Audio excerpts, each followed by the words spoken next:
மொதல் வருஷம் கை உடைஞ்சி ஒரு 2 மாதம் பாடுவோம் பரீட்சை தான் வந்தேன். அதனால் இப்போ வந்து ஏன் பிள்ளைலாம் போட்டாங்கன்னு தெரில. ஆக்சுவலாகவே வந்து ரொம்ப லோ ஸ்டூடெண்ட்டு தான். ஏன்னா போன இயருமே அவன் ஃபெயில் ஆகியிருக்கான். இப்போ இந்த இயர் வந்து சுனாமி அஃபெக்டட்னால இன்னும் கொஞ்சம் பாதிக்கப்பட்டிருக்கான். அதனால் ரொம்பவும் இன்னும் லோவாக போயிருக்கான். அது இல்லாமல் அவனுடைய பேரண்ட்ஸ் வந்து அவங்க வந்து எழுந்ததுனால அதுவும் சைக்காலஜிக்காக அவன் வந்து பாதிக்கப்பட்டிருக்கான். அது இல்லாமல் அவனோட ஃபேமிலி பேக்ரவுண்ட் எஜுகேஷனில் வந்து ரொம்ப அவங்களை கான்சன்ட்ரேட் பண்ணுற அளவுக்கு ஃபேமிலியில் மெம்பர்ஸ் யாரும் இல்லை.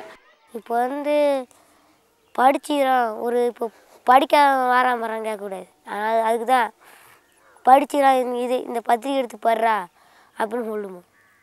படிச்சுட்டு இது எதுடா அப்படின்னு சொல்லுவாங்க.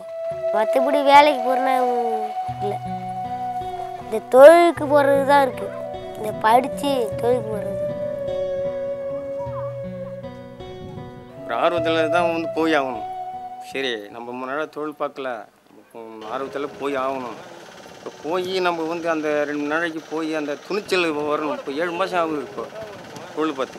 அதுக்கு முன்னே தொழில் பார்த்தது வேறு, இப்போ தொழில் பார்க்குறது வேறு.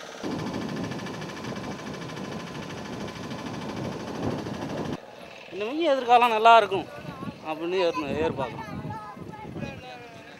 பழையபடி மீன் எல்லாம் நிறையா கிடைக்கும். ஏன்னா இப்போ சுனாமி பிறகு தொழில் நிறையா ஏரியாவில் பாடுப்பாங்கல்ல, அதனால் கடலில் மீன் இறால் எல்லாம் நிறையா இருக்கும்.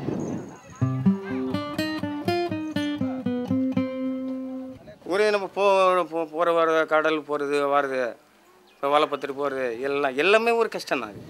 அது தொழிலுக்கு போனாலும் கஷ்டப்பட தான் வந்து உடம்பு உனக்கு இந்த ஆரோக்கியமாக இருக்கும்.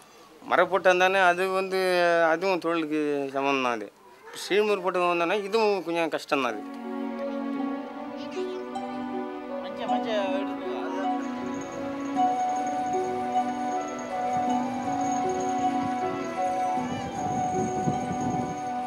we have given both, and one more thing, they will not accept that we do not know. We are not expert for catching fish, that they never say or they never accept it. But we know, and so many other villages also, nearby villages also is telling the same thing. Now they are not very capable, but why still we have given? Because we want them come up and to get some livelihood, regular source for that. சரி, கொஞ்சம் நான் கடலுக்கு போய் பழக்கம் இல்லை, ஆற்றுக்கு போய் தான் பழக்கம். அதுதான் இப்போ கடலுக்கு போயிட்டு இருந்தேன்னா சீக்கிரமாக பெறளவில்லாம். போன வருஷம் வந்து நாங்கள் பழையாத்தில் நான் தொழில் பார்க்கும்போது லட்சமாக மீன் கிடச்சிது ஒரு நாளைக்கு. இந்த 7ஆவது மாதத்தில் காற்றே கிடையாது.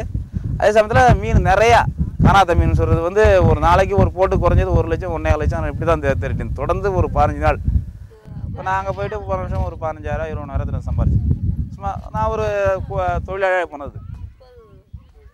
இந்த வருஷம் வந்து இப்போ முதலாளியாக இருக்கிறதுக்கு வாய்ப்பு இருக்குது. ஆனால் வந்து அந்த காற்றோட சூழ்நிலை வந்து இப்போ அந்த தொழில் பார்க்குறது சூழ்நிலை.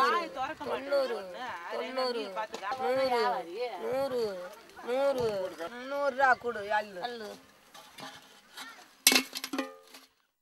இல்லை, இங்கே தான் நேற்றுலேருந்து இங்கே தான் விற்கிது. ஒன்றும் தொழில் ஒன்றும் கிடைக்கல, ஒன்றும் மீன்லாம் கிடைக்கல. அதிகமாக கிடைச்சதுன்னா வாங்குவாங்க, வந்து வியாபாரம்லாம் இருக்குது. ஒரு 300 கூட இன்றைக்கி நாங்கள் போனால் ஒரு 100 தேரல. அதில் எங்கள் டீசல் வாங்கினா 200 நஷ்டமாயிடுச்சு. அது மாதிரி நஷ்டமாயிடுச்சுன்னா ஒன்றுமே இதை வச்சு தொழில் பண்ண முடியாது. அதுக்கு தான் ரொம்ப பயமாக இருக்கும். என்னைக்காவது போய் என்ன காசுக்காக பாடு பார்த்துட்டு வரணும். எங்களுக்கு மோட்ரு போட்டு நாங்கள் ஒரு குடும்பத்துக்கு ஒரு போட்டுனா அதை வாங்கியிருப்போம். 4 பேர் ஒரு போட்டுனா அது ஒத்து வராது. அதை வந்து 4 பேரும் ஒற்றுமையாக தொழில் பண்ணுறதுக்கு ஒரு சில போட்டு தொழில் பண்ணாங்க. ஒரு போட்டில் வந்து ஒரு வீட்டில் பொம்பளைக்குள்ள பிரச்சனை வரும், ஒரு 4 தொழிலுக்கு போடி போனால் ஆம்பளைக்குள்ளே பிரச்சனை வரும். போட்டு எப்படி எடுக்கிறது? தொழில் அதிகமாக கிடைக்கும்போது தினச்சரியும் போய் ஆகணும். ஒரு நல்ல காரியத்துக்கு அதுக்கு போக முடியாது.